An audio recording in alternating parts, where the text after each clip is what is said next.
Hi there, welcome back to the channel. I'm your host Steven, and today I'll be talking about very briefly the latest release from David Lee Roth. This one being a remix of Just Like Paradise. That was the first single off his second studio album, Skyscraper, which was released in 1988. The album made it to number 6 on the charts and sold roughly a little over 2 million units in the US alone.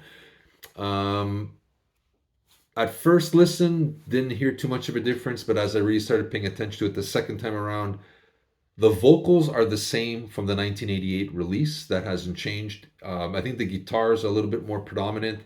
There's a little less of the 80s sounding keyboard. So it's reminiscent of his latest releases of this live in the studio. That's what it sounds like. He took that vocal and put it into a live in the studio sound. So it sounds a little bit more rockier. It's a little bit more drier, a little bit more less effects driven as the original was. Not a bad idea.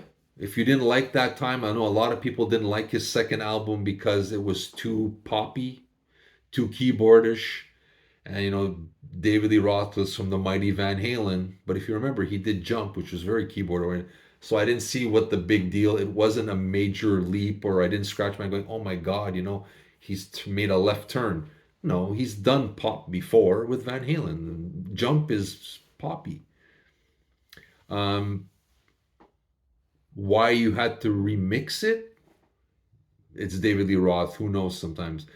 It's a nice idea. Like I said, it's basically how he's done his in the studio releases lately with his band, how it sounds more stripped down and organic. This is taking that keyboard heavy song and making it sound more organic, which I guess is what he wanted it to sound like now, right? It's basically, if he would release it today, how he would have tackled it without changing the vocals. Maybe he thought he couldn't hack it anymore than that in the vocal department. I don't know. Because we know he doesn't sound like that anymore. Not that he sounds bad. He is just not sounding the same. He is, in his 70s. He's not going to sound like his 30s anymore, right? So all in all, I think it's a decent remix. We'll never fully understand why he needed or felt he needed to do it. Maybe he thought it was time to redeem himself from that song or from that song of going too keyboardish. Maybe that was his goal. Goal accomplished. It sounds like a pretty good pop rock song as opposed to a pop song, which I took it as in the beginning. So good job, Dave. If that was your goal, you succeeded. But you know what? Anything from David Lee Roth is recommended and welcomed. So bring it on, Dave. How about Yankee Rose? Remix that sucker. I'm down for that. This is Steven from the Roundtable with my thoughts of Just Like Paradise Remixed. See you soon, guys.